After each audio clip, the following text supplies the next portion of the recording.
Okay, sorry about that. It only lets me do 10 minutes of lecturing before it boots me off. So, as I was saying, we were talking about printers. There are two main types of printers out there right now. The first is the inkjet printer, and this sprays ink onto the paper and creates the text or image. It has to use a lot of ink in order to create good quality printouts, and it is usually slower in printing a page than the other type of printer, which is a laser printer. As well as the fact that it uses ink cartridges, and those replacements are more expensive and can be more expensive than the printer itself. Then going on to the other type of printer, there's a laser printer, and a laser printer shines light onto a surface, and the surface pulls toner onto it in the form of text or image, and then is heated onto the printer. And it is usually less expensive than inkjet printers, or excuse me, it's more expensive, but when you're replacing toner, it's less expensive. So more expensive up front, but less expensive overall. All right, so another computer component is the motherboard, and the motherboard is a device that is inside of the case of a computer. And it is a flat, thin board with circuits that are welded onto it. The purpose of it is to connect to all of the other devices that are inside of the computer system. So it has connections to those devices externally that are connected into it. So any of the ports that you have are connected into the motherboard.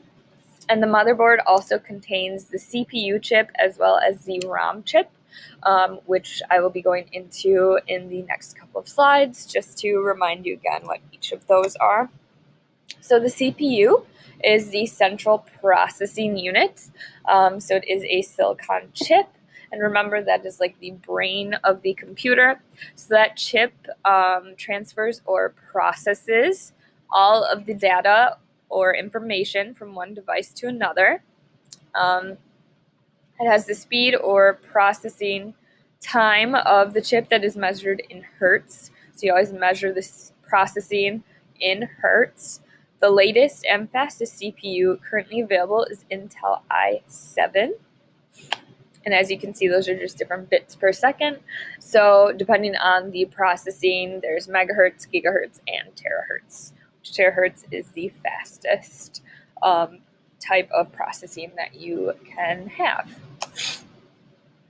Okay, so there are two different types of memory in a computer. The first type is ROM. And ROM stands for read-only memory chip, or excuse me, memory, read-only memory. And again, just like the CPU, it is a silicon chip embedded in the motherboard. On that chip, information is placed there at the manufacturer of the motherboard, and it is readable information only, so you can like open it up and read it, but you cannot change that information at a later date. So that chip contains all of like the boot up instructions of the computer, and those basic boot up instructions remain the same no matter how many times that you turn your computer on or off.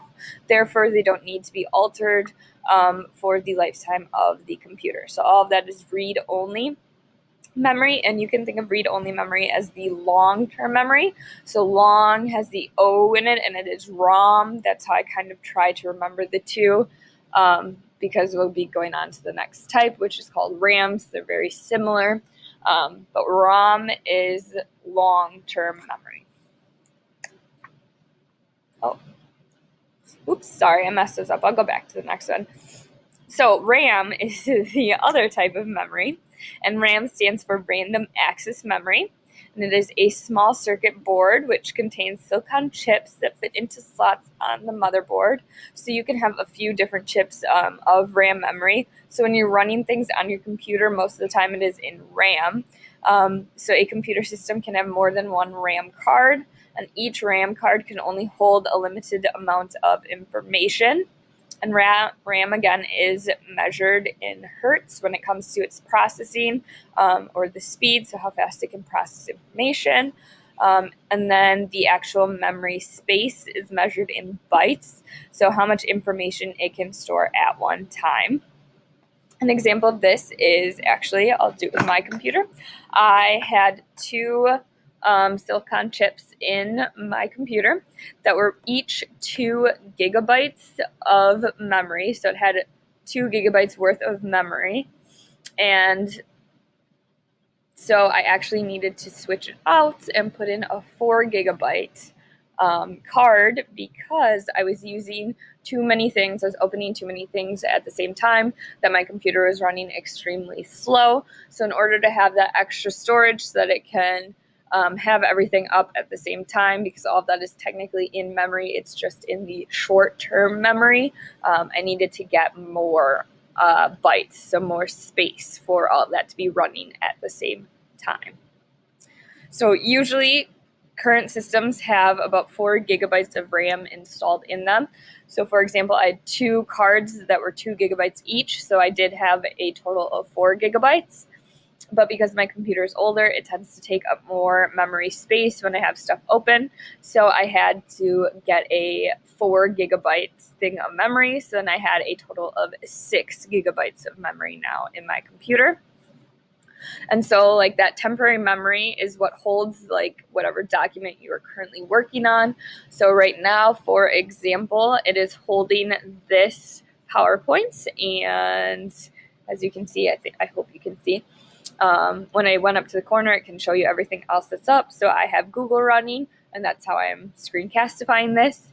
And actually, that's what this one is for. So I don't know why I have 2 up. And then I also have Safari running as well. And that's just to put in grades, which I just had finished and didn't X out of. So it's holding all of this right now, even though I'm solely on this. It's so that I can switch back and forth to different types. And so it is all working on that. When the power to the computer or the program you are using shuts off, everything that is stored in RAM disappears. So whenever you shut your computer off and there is something that was running, usually then it won't pull back up because you didn't have that. So if you're on a website and your computer gets shut off, then you have to go back in and go back onto the website. Hopefully this is making sense. So unless you actually saved your work to the hard disk drive or to another memory space, your work is lost. So if you were working in a Word document and your computer shut off, but you had clicked the save button already, then it would be popped up and ready to go.